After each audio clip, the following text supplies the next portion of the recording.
বৃষ্টি ধাৰাবাহিকখনৰ আজি নিশা আহিবলগীয়া এপিছডৰ প্ৰম' বৰ্তমান মুকলি হৈছে আৰু আজিৰ প্ৰম'ত আমি দেখিবলৈ পাইছোঁ ধাৰাবাহিকখন হ'বলৈ গৈ আছে বহুত বেছি ইণ্টাৰেষ্টিং। বলকচোন চাওঁ আজিৰ প্ৰম'ত কি দেখিবলৈ পাইছোঁ। আজিৰ প্ৰম'ৰ প্ৰথম ভাগত আমি দেখিবলৈ পাইছোঁ কিশোৰে কৈ আছিল তই আৰু বৰ্মাই দুয়োটাই মোক এনেকৈ প্ৰেছাৰ দিছ যে। তেতিয়া আমি দেখিবলৈ পাইছোঁ সৌৰভে মাত দিছিল যাতে তোৰ ভুল নহওক সেই বুলি। তেতিয়া আমি দেখিবলৈ পাইছোঁ কিশোৰে কৈছিল ভুল এতিয়াও মই একো কৰা নাই, নিজৰ ওপৰত বিশ্বাস আছে মোৰ।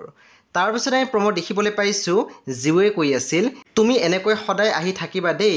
তেতিয়া আমি দেখিবলৈ পাইছোঁ কিশোৰ বৰ্মাকে কৈছিল মই ইয়ালৈ আহিলে তোমাৰ ভাল লাগে।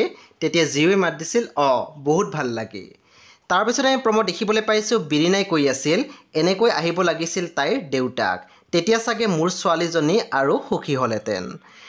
বন্ধু বান্ধৱীসকল আজি নিশা 8 বজাত ৰং টিভিত আহিবলগীয়া বৃষ্টি ধাৰাবাহিকখন খুবেই বেছি ইণ্টাৰেষ্টিং হ'বলৈ গৈ আছে। আপোনালোকে চাবলৈ একেবাৰে নাপাহৰিব।